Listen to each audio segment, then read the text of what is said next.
Taib, Bismillahirrahmanirrahim. Assalamualaikum warahmatullahi wabarakatuh. Innal hamdalillah nahmaduhu wa nasta'inuhu wa nastaghfiruh wa na'udzu billahi min shururi anfusina wa min sayyiati a'malina. May yahdihillahu fala mudhillalah wa may yudlil fala hadiyalah. Wa asyhadu an la ilaha illallah wahdahu la syarikalah. Wa ashhadu anna Muhammadan abduhu wa rasuluh sallallahu alaihi wasallam. Amma ba'du, para pemirsa yang dirahmati Allah Subhanahu wa taala. Alhamdulillah kita memuji Allah Subhanahu wa taala. Pada kesempatan ini kita kembali dipertemukan oleh Allah Subhanahu wa taala dalam majelis ilmu, majelis yang diberkahi oleh Allah Subhanahu wa taala. Kita masih membahas adab penuntut ilmu. Adab berikutnya, al-amalu bil ilmi wal bu'du anil ma'asi. Mengamalkan ilmu dan menjauhi maksiat. Para pemirsa yang dirahmati Allah Subhanahu wa taala, ilmu yang bermanfaat adalah ilmu yang dibarengi dengan amal. Wal alim allazi la ya'malu bi ilmihi sayus'alu anhu yaumal qiyamah. Orang yang berilmu yang tidak mengamalkan ilmunya, dia akan ditanya pada hari kiamat. Banyak dalil-dalil dari Al-Quran, sunnah dan juga perkataan para ulama yang menunjukkan wajibnya mengamalkan ilmu. Wa tahzir minal ilmi bila amalin, dan tahzir, peringatan keras dari ilmu yang tidak diamalkan serta dari perkataan yang tidak dibarengi dengan perbuatan. Dalam surat Al-Baqarah surat As-Saff ayat 2 sampai 3. Allah Subhanahu wa taala berfirman, "Ya ayyuhallazina amanu lima taquluna ma la taf'alun? Kabura maqtan 'indallahi an taqulu ma la taf'alun." Wahai orang-orang yang beriman, kenapa kamu mengatakan apa yang tidak kamu kerjakan? Ya, ini al-qaul alladzi la yusahibuhu al-fi'lu, perkataan yang tidak dibarengi dengan perbuatan. Kenapa kamu mengatakan apa yang tidak kamu kerjakan? Kabura maqtan 'indallah an taqulu ma la taf'alun. Sangat besar kebencian di sisi Allah kamu mengatakan apa yang tidak kamu kerjakan. Jadi orang yang mengatakan sesuatu dan dia tidak mengerjakannya, itu sangat dibenci oleh Allah Subhanahu wa ta'ala. Kemudian dalam ayat yang lain, dalam surat Al-Baqarah ayat 44, Allah Subhanahu wa ta'ala berfirman, "Atamuruna an-nasa bil birri wa tansawna anfusakum wa antum tatluna al-kitab afala ta'qilun." Apakah kalian memerintahkan manusia untuk melakukan kebaikan dan kamu melupakan dirimu, sementara kamu membaca Alkitab? Afala ta'qilun, maka tidakkah kamu berpikir? Menyuruh orang berbuat baik sementara dia tidak berbuat baik. Wala syakka anna taqwallah wal istiqamah ala syar'ihi wal i'tisam bil kitabi was sunnah huwa silah allazi yanbaghi li talibil ilmi alla yatakhalla anhu abada.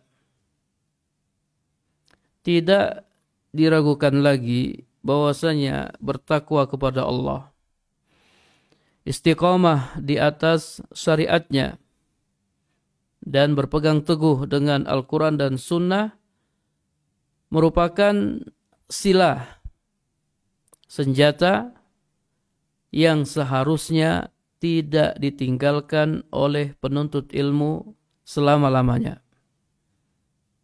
Jadi bertakwa kepada Allah, istiqomah di atas syariatnya, dan berpegang teguh dengan Al-Quran dan Sunnah ini merupakan senjata penuntut ilmu. Silah talibil ilm. Liyanala ridhallahi subhanahu. Supaya dia bisa meraih ridha Allah subhanahu wa ta'ala. Kalau dia punya senjata ini, maka dia akan meraih ridha Allah subhanahu wa ta'ala. Wa yazfar binuril ilmi wa barakatihi wa fadlihi. Dan dia akan mendapatkan cahaya ilmu, keberkahan ilmu, dan keutamaan ilmu. Allah subhanahu wa ta'ala berfirman dalam surat Al-Baqarah ayat 282. Wattaqullah wa yu'allimukumullah wallahu bikulli syai'in alim. Bertakwalah kepada Allah, Allah akan mengajarimu. Dan Allah maha mengetahui segala sesuatu. Kalau kita bertakwa kepada Allah, Allah akan bukakan untuk kita pintu-pintu ilmu. Yang mungkin tadinya kita tidak paham. Allah subhanahu wa ta'ala akan memahamkan kita. Akan memberikan kemudahan agar kita memahami ilmu. Kalau kita bertakwa kepada Allah subhanahu wa ta'ala. Wattaqullah wa yu'allimukumullah. Bertakwalah kepada Allah, Allah akan mengajarimu. Waqad bayyana Rasul sallallahu alaihi wasallam annal alim yus'alu an ilmihi yaumal qiyamati maza amila fihi. Rasul sallallahu alaihi wasallam telah menjelaskan bahwasanya orang yang berilmu pada hari kiamat dia akan ditanya tentang ilmunya. Maza amila fihi, apa yang sudah dia amalkan. Jadi jangan dikira ilmu yang sudah kita ketahui itu tidak ditanya oleh Allah Subhanahu wa taala. Pada hari kiamat Allah akan bertanya, kau sudah tahu ini, kau sudah tahu itu. Maza amila fihi, apa yang sudah kau amalkan. Faqad rawa at-Tirmizi an Abi Barzah al-Aslami qala Rasulullah sallallahu alaihi wasallam la tazulu qadama 'abdin yaumal qiyamati hatta yus'ala an umrihi fima afna. Imam Tirmizi meriwayatkan dari Abu Barzah al-Aslami, ia berkata, Rasulullah sallallahu alaihi wasallam bersabda, tidak bergeser dua kaki seorang hamba pada hari kiamat hingga dia ditanya tentang umurnya. Untuk apa dia habiskan? Wa an ilmihi fima fa'al, tentang ilmunya, apa yang sudah dia amalkan. Wa an malihi min aina iktasabah wa fima anfaqah.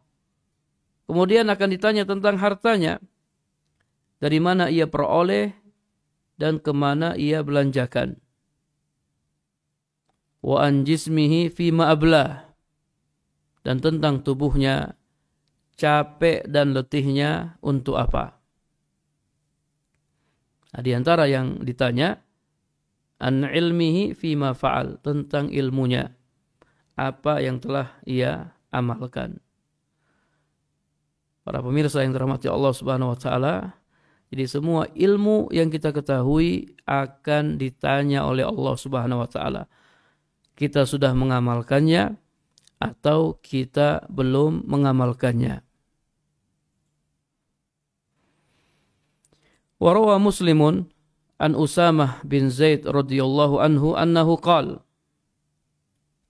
Sami'tu Rasulullah sallallahu alaihi wasallam yaqul Yu'ta bir rajuli yaumal qiyamati fayulqa finnar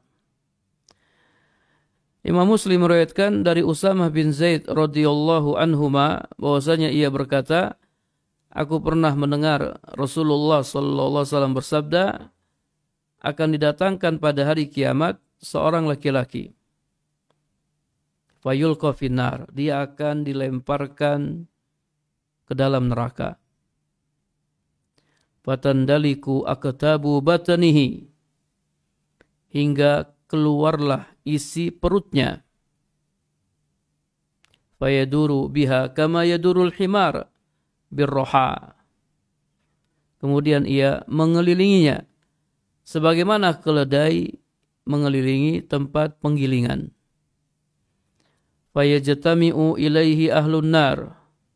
Lalu penghuni neraka berkumpul di sekitarnya. Fayakulun ya fulan malaka. Mereka pun bertanya, wahai fulan, apa yang terjadi padamu? Alam takun ta'muru bil ma'ruf wa tanha 'anil munkar?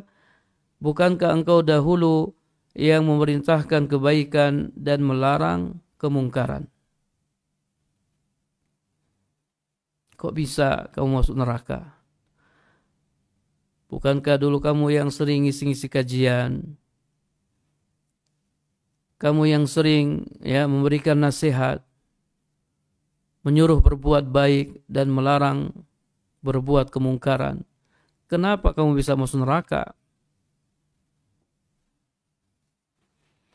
Wa yaqulu bala qad kuntu amuru bil ma'ruf wa la atihi wa anha 'anil munkar wa atihi. Dia pun berkata, ya, dulu saya memerintahkan kebaikan, tapi saya tidak melakukannya. Dan saya melarang kemungkaran, tapi saya malah melakukannya. Hadis riwayat Muslim. Para pemirsa yang dirahmati Allah Subhanahu wa taala, kata penulis, wa hadhihi surah allati taksyairu laha al-abdan wallati jaa wasfuha fi hadzal hadis hiya uqubatun man la ya'mal bima atahu Allahu min ilmin. Gambaran hadis ini membuat badan menjadi gemetar. Ya, kita kalau baca di sini kita jadi takut ya, para pemirsa yang dirahmati Allah Subhanahu wa taala. Kita yang tiap hari berdakwah, menyampaikan ilmu, kita takut. Jangan-jangan ar-rajul di sini adalah kita, waliyazubillah. Jadi kita sedang membicarakan diri kita. Nauzubillah min zalik, ya. Kita menyuruh orang berbuat baik, kita sendiri tidak melakukannya. Kita melarang orang berbuat kemungkaran, kita sendiri malah melakukannya. Waliyazubillah. Ya, jadi berat ya, jadi dai itu berat. Ini membuat badan menjadi gemetar. Hiya uqubah, ini adalah hukuman bagi orang yang tidak mengamalkan ilmu yang telah Allah berikan kepadanya. Jadi orang yang tidak mengamalkan ilmunya, dia disiksa dalam neraka. Nauzubillah min zalik.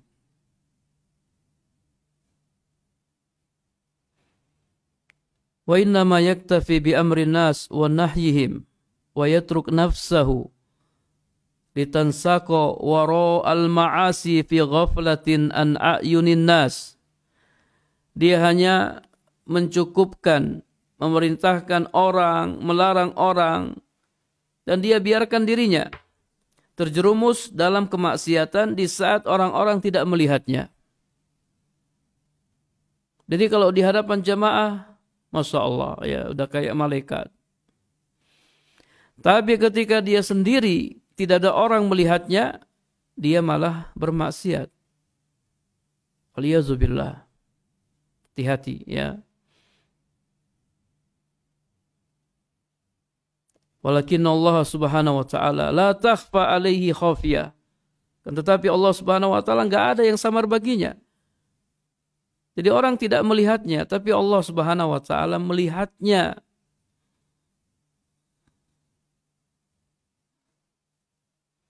Walladzi satarahu fid dunya hatta dhanna an-nas bihi as-shalah. Dialah yang telah menutupi kemaksiatan tersebut di dunia sehingga manusia menganggapnya sebagai orang soleh. Di hadapan orang ya selalu menasihati kebaikan, selalu melarang keburukan. Tiap hari seperti itu. Orang-orang melihatnya Masya Allah. Tapi ketika dia sendiri, ketika tidak ada orang yang melihatnya, dia bermaksiat kepada Allah Subhanahu wa taala. Ingat, Allah Subhanahu wa taala melihatnya, tidak ada yang samar bagi Allah. Di dunia Allah menutupinya sehingga orang masih menganggapnya orang soleh dan orang soleh.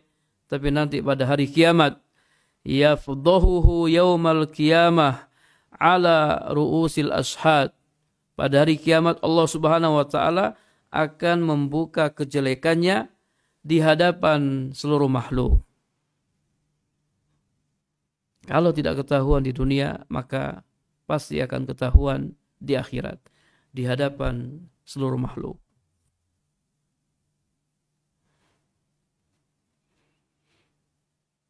Ya, semoga Allah Subhanahu wa taala menjaga kita dari ya orang-orang yang tidak mengamalkan ilmunya. Allah jauhkan kita dari sifat tersebut dan kita diberi oleh Allah Subhanahu wa taala ilmu nafi, ilmu yang bermanfaat, ilmu yang dibarengi dengan amal soleh. Walidzalika kana as-sahabatu al-kiram radhiyallahu anhum ma taqwahum wa tamassukihim bil kitabi was sunnah yakhafuna ay yakifa ahaduhum yaumal qiyamati yus'alu fihi an ilmihi hal amila bihi aula. Karenanya para sahabat al-kiram, semoga Allah meridhai mereka, di samping ketakwaan mereka kepada Allah, mereka berpegang teguh dengan Al-Quran dan Sunnah, mereka tetap merasa takut. Salah seorang di antara mereka pada hari kiamat akan ditanya tentang ilmunya. Apakah dia sudah mengamalkannya atau dia belum mengamalkannya. Bayangkan ya para pemirsa yang dirahmati Allah Subhanahu wa taala, para sahabat, orang-orang yang bertakwa, orang-orang yang berpegang teguh dengan Al-Quran dan Sunnah, mereka takut nanti pada hari kiamat gimana kalau ana ditanya tentang ilmu yang ana ketahui. Ana sudah mengamalkannya atau belum mengamalkannya.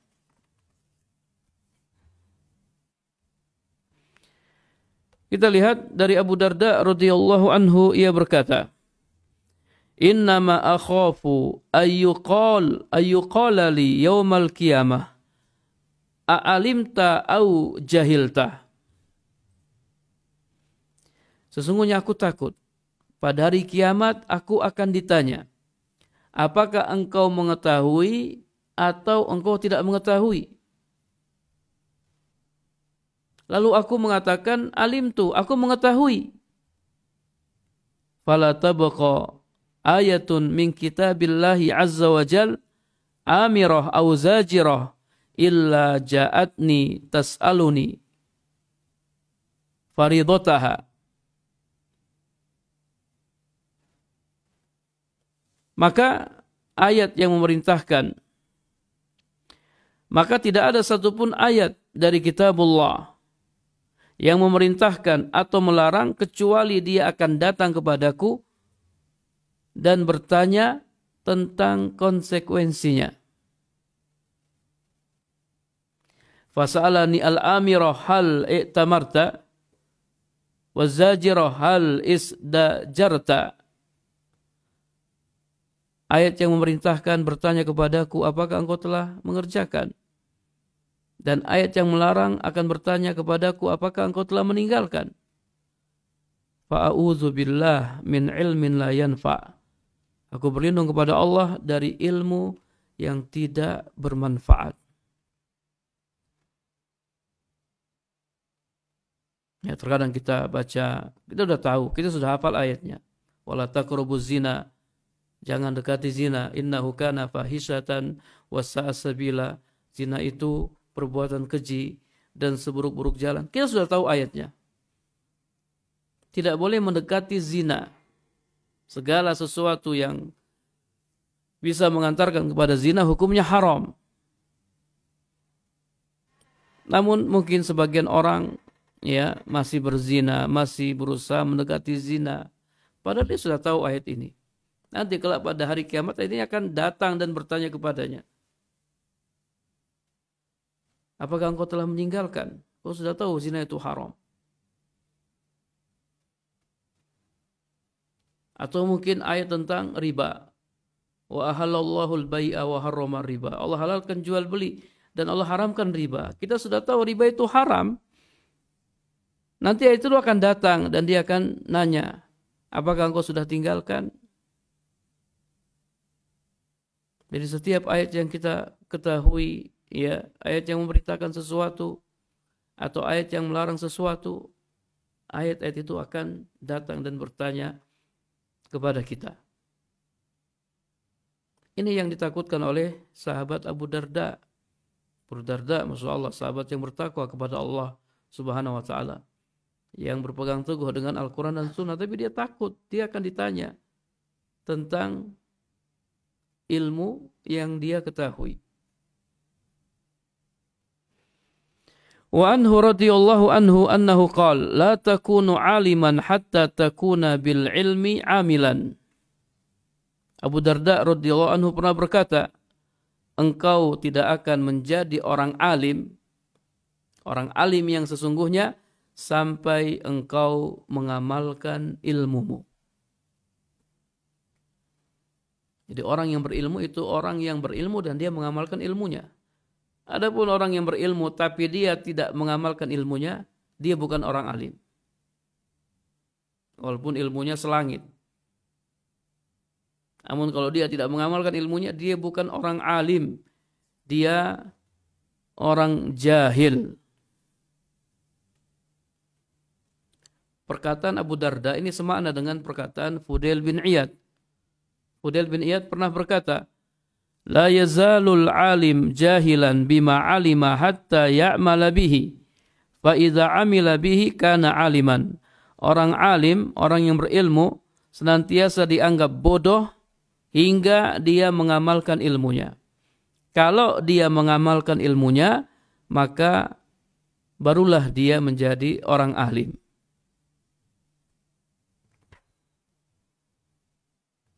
Wadzalika li'anna al-ilma samratuhu al-amal. Ya, karena ilmu itu buahnya amal. Tujuan menuntut ilmu adalah diamalkan. Buah dari ilmu adalah amal. Al-ilmu bila amal kasyajarah bila samrah. Ilmu tanpa amal seperti pohon tanpa buah. Wal ilmu nafi huwa alladhi yaron nasu asarahu ala sahibihi. Ilmu yang bermanfaat adalah ilmu yang manusia melihat pengaruhnya pada pemiliknya. Nuran fil wajhi, berupa cahaya pada wajah, wa khasyatan fil qalbi, rasa takut dalam hati, wastiqamatan fis suluk, istiqamah dalam perilaku, wasidqan ma'allah wa ma'an nas wa ma'an nafs, serta jujur kepada Allah, kepada manusia dan kepada diri sendiri. Itu ilmu nafi, ilmu yang bermanfaat. Jadi antum menuntut ilmu, kemudian orang lain melihat, Masya Allah, antum akhlaknya jadi baik, ya.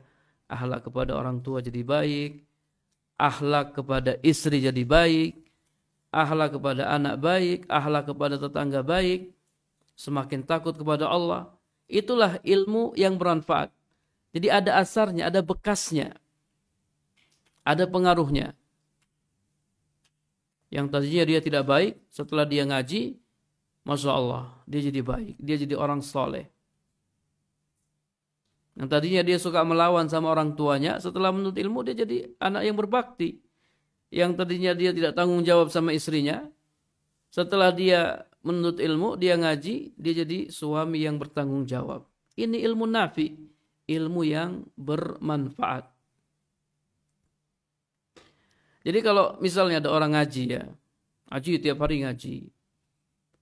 Tapi kalau akhlaknya sama orang tua tidak berubah ya, masih durhaka kepada orang tua, akhlaknya juga kepada istri tidak berubah ya, dia suka nyakiti istrinya, suka menghina istrinya, mencaci maki istrinya, sama tetangganya juga dia ya berperilaku buruk, maka ilmu yang dia tuntut itu bukan ilmu yang nafi, bukan ilmu yang bermanfaat. Gimana antum tiap hari ngaji kok akhlaknya nggak berubah, masih seperti itu?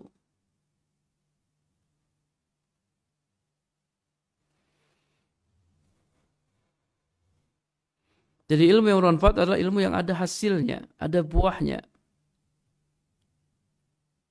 Rawa Al-Khatib Al-Baghdadi bisanadihi anil Hasan Al-Basri annahu qala kana ar-rajulu yatlubal ilma fala yalbas ayyura dzalika fi takhashshu'ihi wa hadiyihi wa lisanihi wa basarihi wa yadihi. Al-Khatib Al-Baghdadi meriwayatkan dengan sanadnya dari Al-Hasan Al-Basri annahu qala, bahwasanya Al-Hasan Al-Basri berkata, dahulu ada orang menuntut ilmu, ya dia ngaji, maka tidak lama kemudian terlihat pengaruh ilmu tersebut pada sifat khusyuk. Dia semakin tunduk kepada Allah, taat kepada Allah. Kemudian juga ya terlihat pada tingkah lakunya. Terlihat pada ucapannya.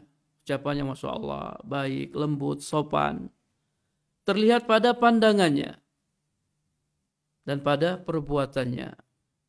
Jadi ada hasilnya, ada buahnya. Dulu kalau orang ngaji seperti ini, ada buahnya. Ada hasilnya.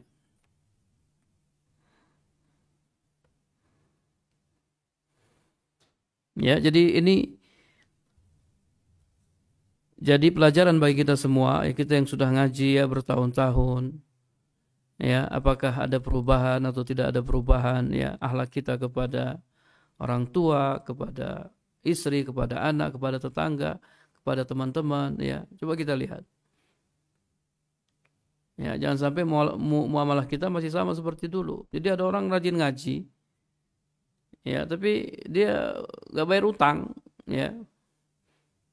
Utangnya enggak dibayar, ditagih malah marah dan seterusnya. Anda sering dapati sebagian orang seperti ini. Bahkan orang yang ngasih utang dia WA ke anak. Ustaz, ini si fulan dia rajin datang ke kajian. Kemarin dia pinjam duit Ustaz. Ketika waktu pembayaran utang sudah tiba, ditagih dia malah marah-marah. Dan sampai sekarang dia tidak bayar utangnya. Mana hasilnya? Mana hasil dari ngajinya? Dia duduk di kajian, dia dengarkan ayat-ayat Allah dibacakan, hadis-hadis Nabi dibacakan. Mana hasilnya? Jadi akhlak ya para pemirsa yang dirahmati Allah Subhanahu wa taala, akhlak. Kama yanbaghi li talibil ilmi ay yujahida nafsahu bitarkil ma'asi. Sebagaimana penuntut ilmu hendaknya dia yujahid nafsahu. Ya, dia berjihad melawan hawa nafsunya untuk meninggalkan kemaksiatan-kemaksiatan. Ya, anak sudah ngaji nih, anak harus tinggalkan maksiat. Tak boleh lagi maksiat. Ya, dulu anak sering melakukan maksiat yang ini yang itu. Sekarang anak sudah ngaji, anak harus tinggalkan maksiat-maksiat tersebut. Ya, jangan sampai ngaji jalan terus, maksiat juga jalan terus. Fahuwa aunun lahu ala iktisab barakatil ilmi wa anwarihi wa ikhlasi fihi. Hal itu, ya, meninggalkan maksiat akan membantunya meraih keberkahan ilmu, cahaya ilmu, dan keikhlasan dalam menuntutnya.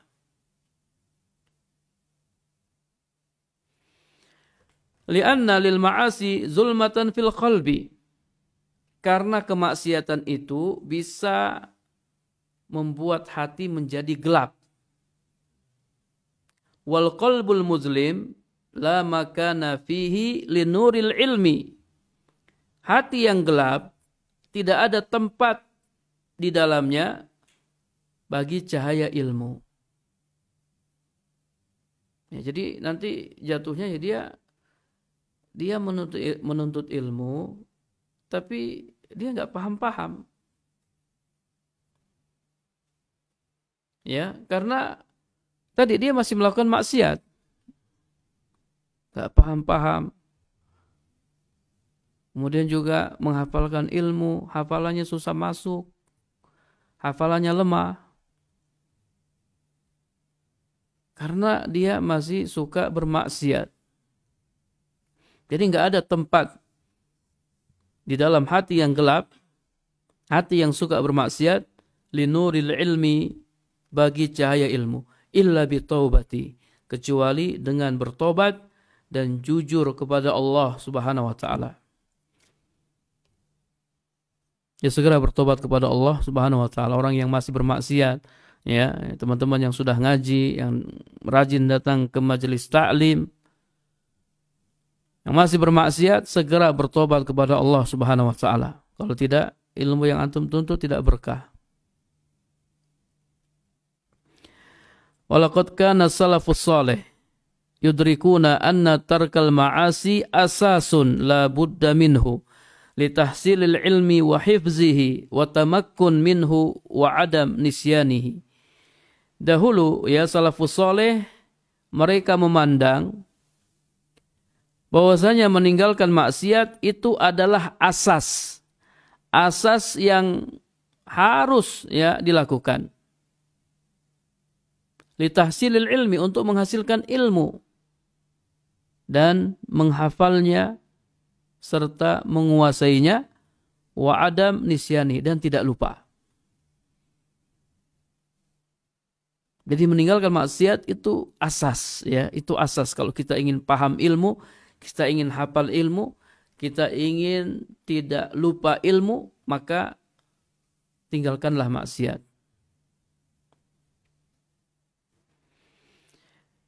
Dari Bishr bin Haris, ia berkata, in aradtu an tulaqqanal ilm fala ta'si. Jika engkau ingin memahami ilmu, maka janganlah bermaksiat.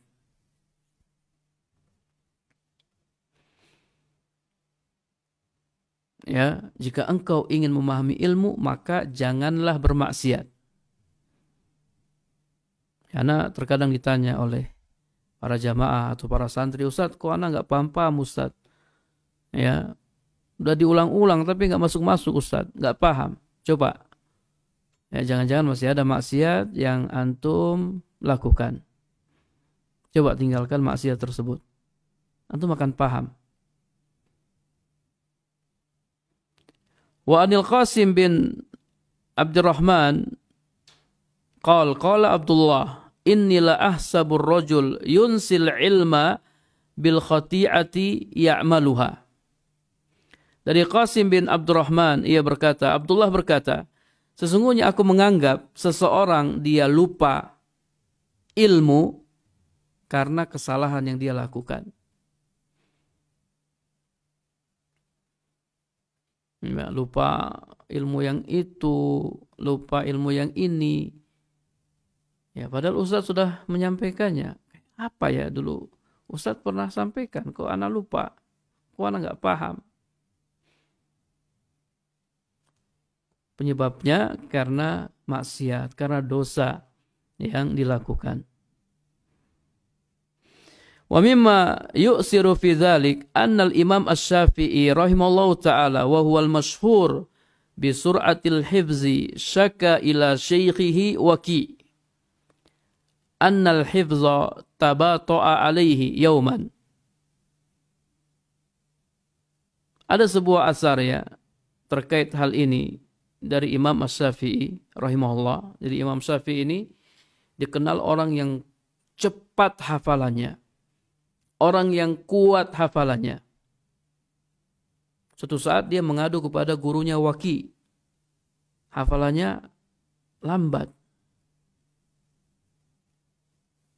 Fa'arsadahu ilal ilaj al-hasim. Maka Waki, ya gurunya, membimbingnya untuk melakukan ilaj al-hasim. Ini pengobatan yang mujarrab. Wa huwa tarkul ma'asi, yaitu meninggalkan maksiat dan mengosongkan hati dari segala hal yang bisa menjauhkan dari Allah Azza wa Jal. Wa fi dzalika yaqulul Imam Asy-Syafi'i, syakautu ila Waki su'a hifzi fa arsadani ila tarkil ma'asi wa akhbarani bi anna al-ilma nurun wa nurullah la yuhda li'asi. Imam Syafi'i pernah berkata, aku mengadu kepada Waki tentang buruknya hafalanku. Lalu ia membimbingku agar meninggalkan maksiat. Dia menyampaikan kepadaku bahwasanya ilmu adalah cahaya. Cahaya Allah yang tidak diberikan kepada orang yang bermaksiat. Ya, jadi orang yang hafalannya lemah, hafalannya buruk, ya, coba tinggalkan maksiat. Tinggalkan maksiat. Imam Syafi'i hafalnya lambat, ya, padahal dia dikenal orang yang cepat hafalannya.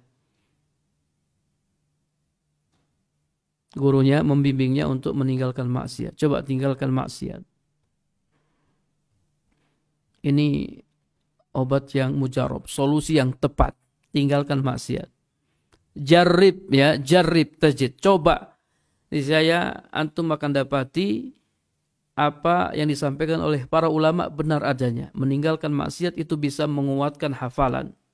Bisa mempercepat hafalan. Wala syakka anna insighal qalbi bi umurid dunya yaj'aluhu munsarifan anil ilmi. Tidak diragukan lagi. Ya, sibuknya hati dengan urusan-urusan dunia itu bisa menjadikan hati berpaling dari ilmu. Nah, ini juga nih, ya. Terlalu sibuk, ya, dengan urusan-urusan dunia. Akhirnya apa? Hatinya berpaling dari ilmu. Dia nggak suka dengan ilmu. Wal qalbul muzlim bil ma'asi yasrifuhu syaitan an dzikrillah wa talabil ilmi hatta yunsi. Hati yang gelap karena maksiat mudah dipalingkan oleh syaitan dari mengingat Allah dan dari menuntut ilmu. Hatta yunsia, hingga ia lupa. Allah Subhanahu wa taala berfirman dalam surat Al-Mujadalah ayat 19. Istahwaza alaihimus syaitan fa ansahum dzikrallah. Setan telah menguasai mereka lalu menjadikan mereka lupa mengingat Allah. Jadi sebab utama maksiat. Dia bermaksiat, hatinya gelap. Kalau hatinya gelap, hatinya mudah, ya, dikuasai oleh syaitan. Kemudian syaitan akan jadikan dia lupa dengan mengingat Allah, lupa dengan menuntut ilmu. Penyebab utamanya apa? Maksiat. Bermaksiat. Jadi biasanya, ya, orang yang bermaksiat itu malas menuntut ilmu. Orang yang bermaksiat itu malas menuntut ilmu. Orang yang meninggalkan maksiat rajin menuntut ilmu. Ya, jadi kalau ada misalnya suatu saat antum, kok ana jadi malas ya menuntut ilmu. Kok jadi malas menuntut ilmu? Kok banyak yang ana lupa? Oh, jangan-jangan karena maksiat yang antum lakukan. Segera bertobat kepada Allah Subhanahu wa taala. Yaqulul Imam Ibnul Munadi rahimahullah, inna lil hifzi asbaban. Al-Imam Ibnul Munadi, semoga Allah merahmatinya, berkata, sesungguhnya menghafal memiliki beberapa sebab yang membantu. Minha diantaranya, ihtisamul manaqis jumlatan, ay ijtinabul ma'asi. Di antaranya meninggalkan maksiat. Meninggalkan maksiat itu bisa membantu hafalan. Wadzalika annal mar'a idza zajara nafsahu wa aqbala ila Allahi bil muwafaqah wa'at uzunahu wa safa minar raini dhihnuhu. Hal itu dapat terwujud apabila seseorang mencegah dirinya dari melakukan keburukan, dari melakukan maksiat. Kemudian dia menghadap kepada Allah dengan benar, dia pasang telinganya, wasofa minarain zihnuhu, dan pikirannya bersih dari arrain. Pikirannya bersih dari arrain. Arrain itu apa? Ma yughattil qalba min gishawatil ma'asi. Sesuatu yang menutupi hati berupa kotoran maksiat. Allah Subhanahu wa taala berfirman, kalla bal rana ala qulubihim ma kanu yaksibun. Sekali-kali tidak demikian. Sebenarnya apa yang selalu mereka usahakan dari maksiat itu menutupi hati mereka. Jadi orang yang berbuat maksiat hatinya tertutupi. Kalau hatinya tertutupi, ya, ditutup atau tertutupi dengan kotoran maksiat, maka dia akan sulit dia menghafal ilmu, sulit memahami ilmu.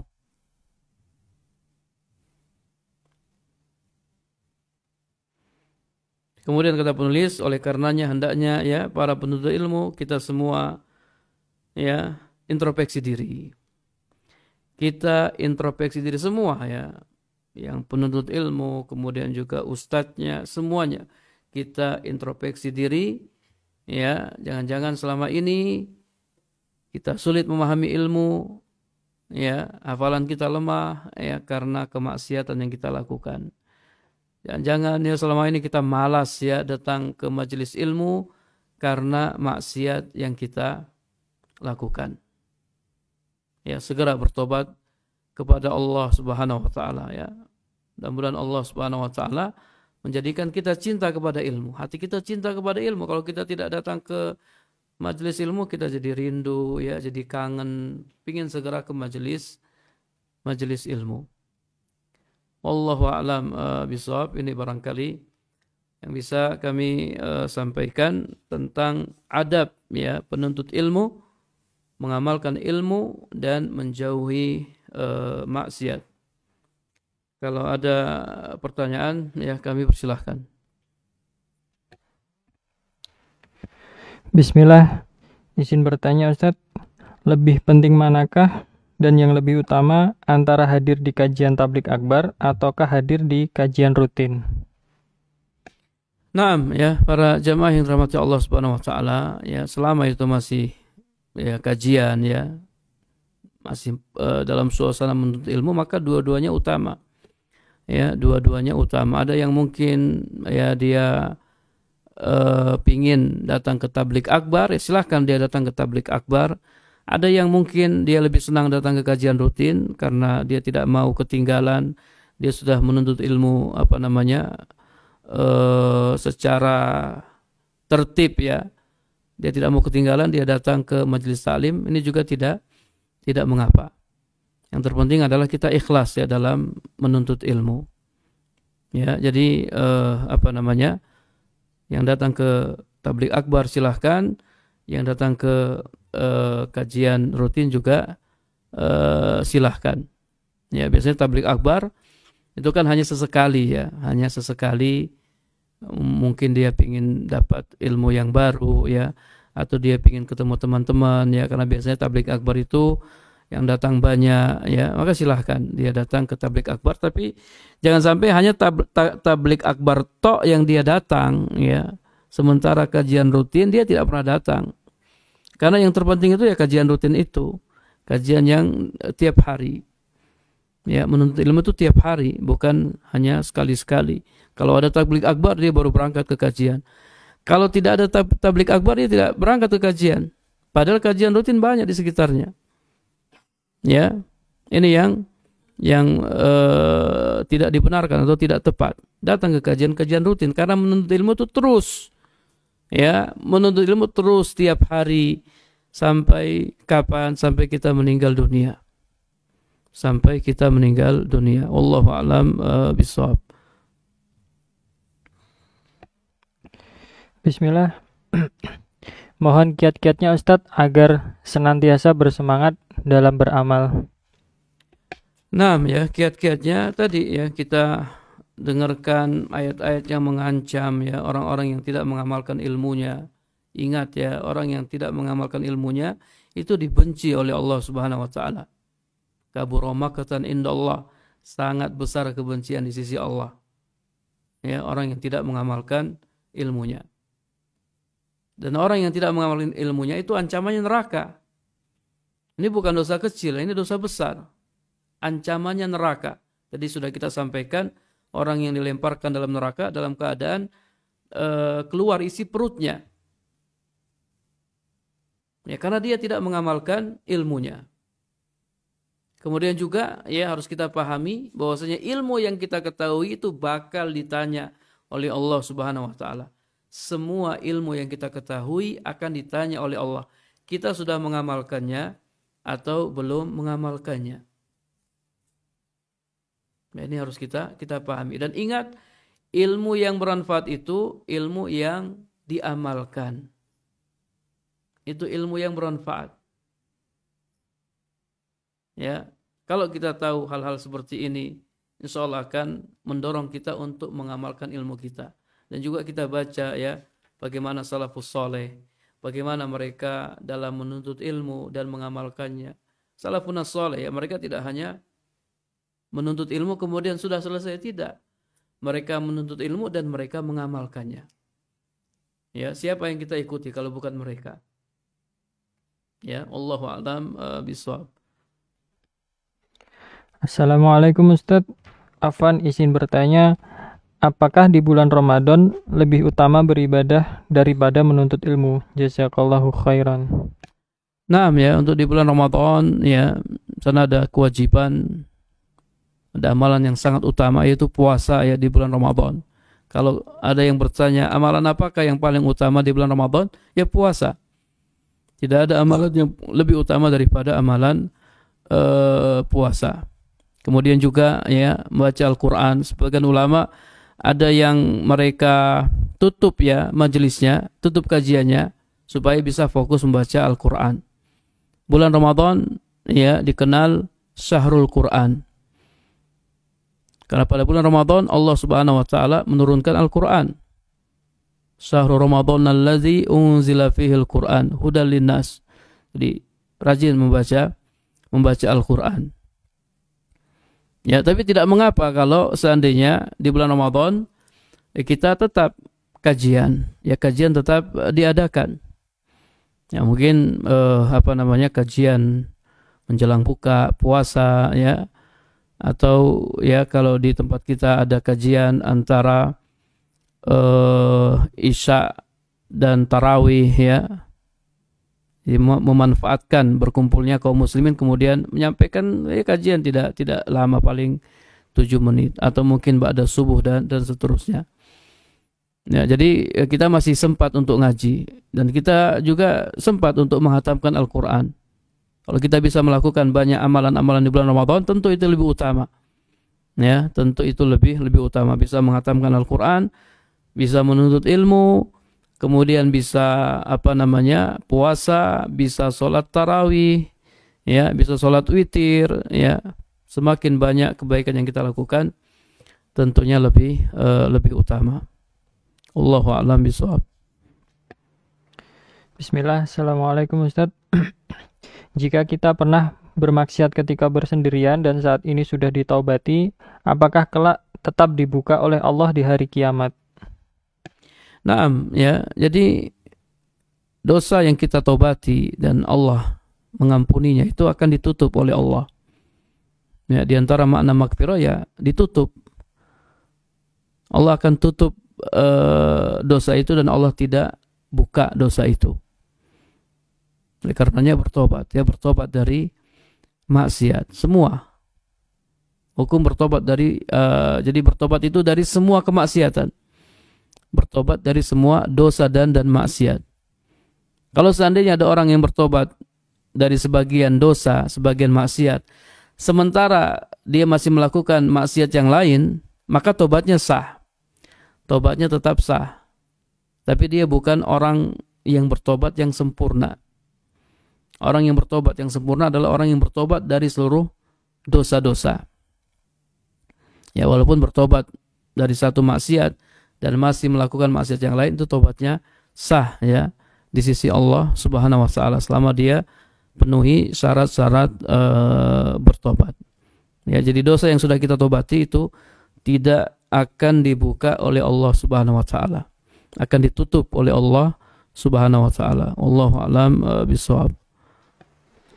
Assalamualaikum warahmatullahi wabarakatuh. Afwan Ustaz, ana izin bertanya bagaimana cara bertaubat dari maksiat dan apa kisi-kisi untuk dapat meninggalkan maksiat. Nah, cara bertobat dari maksiat, ya yang pertama ya dengan meninggalkan maksiat. Meninggalkan maksiat tersebut ya, tidak melakukannya. Kemudian yang kedua, menyesal. Ada perasaan menyesal yang sangat mendalam karena telah melakukan maksiat tersebut. Yang ketiga, bertekad kuat untuk tidak mengulanginya. Kita harus punya tekad kuat, saya tidak akan kembali melakukan maksiat tersebut. Kemudian yang berikutnya, yang keempat, ya bertobat pada waktunya sebelum nyawa sampai di kerongkongan. Sebelum matahari terbit dari sebelah barat, bertobat pada waktunya. Kalau kesalahan yang kita lakukan itu terkait dengan hak orang lain, maka kita kembalikan hak-hak tersebut. Kembalikan hak-hak tersebut itu cara bertobat. Adapun kisi-kisi untuk meninggalkan maksiat ya kita berdoa kepada Allah, minta ilmu yang bermanfaat, kemudian juga cari lingkungan yang baik ya. Cari lingkungan yang baik, cari teman-teman yang baik. Kemudian terus menuntut ilmu. Jangan pernah meninggalkan ilmu. Ya, jangan pernah meninggalkan ilmu karena terkadang ketika kita datang ke kajian, kita dengarkan ayat dibacakan, kita jadi takut kepada Allah Subhanahu wa taala. Orang yang semakin banyak ilmunya, dia akan semakin takut kepada Allah. Innama yakhshallah min ibadihi al-ulama. Di orang yang takut kepada Allah adalah orang-orang yang berilmu. Dia dengarkan ayat, dia dengarkan hadis, dia jadi takut kepada Allah. Dia tidak bermaksiat kepada Allah Subhanahu wa taala. Wallahu a'lam bishawab.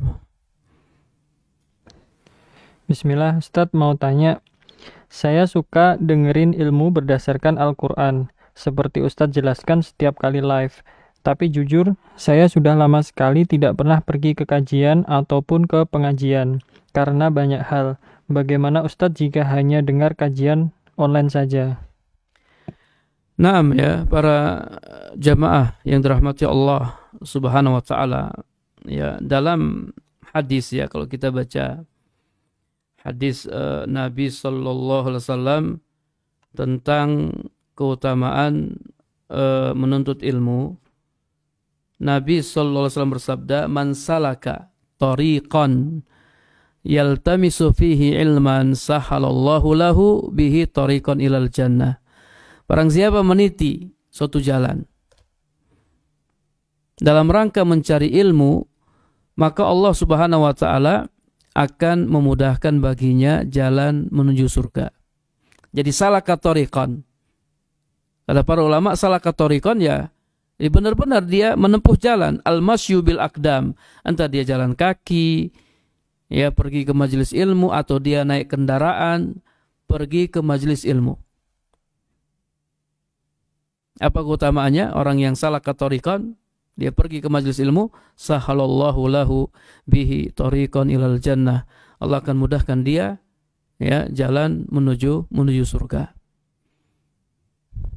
Dan kalau kita lihat kisah-kisah para salafus soleh, mereka datangi ilmu. Kemarin sudah kita ceritakan ya kisah sahabat Jabir. Dia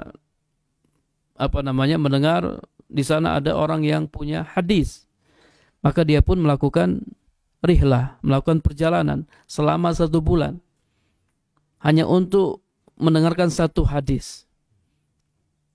Jadi mereka datang ke orang yang berilmu. Ibnu Abbas juga seperti itu, datang ke orang yang punya hadis. Li'annal ilma yu'ta wala ya'ti. Karena ilmu itu didatangi, ilmu tidak mendatangi. Sebagai bentuk pengagungan kita kepada ilmu, maka kita datangi ilmu. Kita datangi ilmu. Jadi nggak ada masalah mau ikut kajian online, ya silakan, tapi kita juga harus sisihkan waktu kita untuk datang ke kajian offline. Karena keutamaannya sangat banyak. Ya, keutamaan majelis ilmu, keutamaan bertemu dengan orang-orang yang soleh, ya, keutamaan bisa dekat dengan ustadz, ya. Ketika malaikat Jibril datang kepada Nabi, ya, menyampaikan tentang bertanya tentang Islam, iman dan ihsan, kan malaikat Jibril duduk dekat dengan Nabi. Fa asnada rukbatayhi ila rukbatayhi wa wada'a kaffayhi ila fakhizaihi. Dekat. Ada banyak keutamaan yang kita dapatkan dengan mendatangi majelis ilmu. Ya, jadi sekali lagi silakan dengarkan kajian-kajian online, tapi kita juga harus sisihkan waktu kita untuk mendatangi majelis ilmu. Karena dahulu para ulama, ya, mereka datangi majelis ilmu. Nah, baik, ya, mungkin ini yang bisa kami sampaikan, yang mudah-mudahan bermanfaat, ya. Kita akhiri dengan doa kafaratul majlis. Subhanakallahumma wa bihamdika asyhadu an la ilaha illa anta astaghfiruka wa atubu ilaik. Wassalamualaikum warahmatullahi wabarakatuh.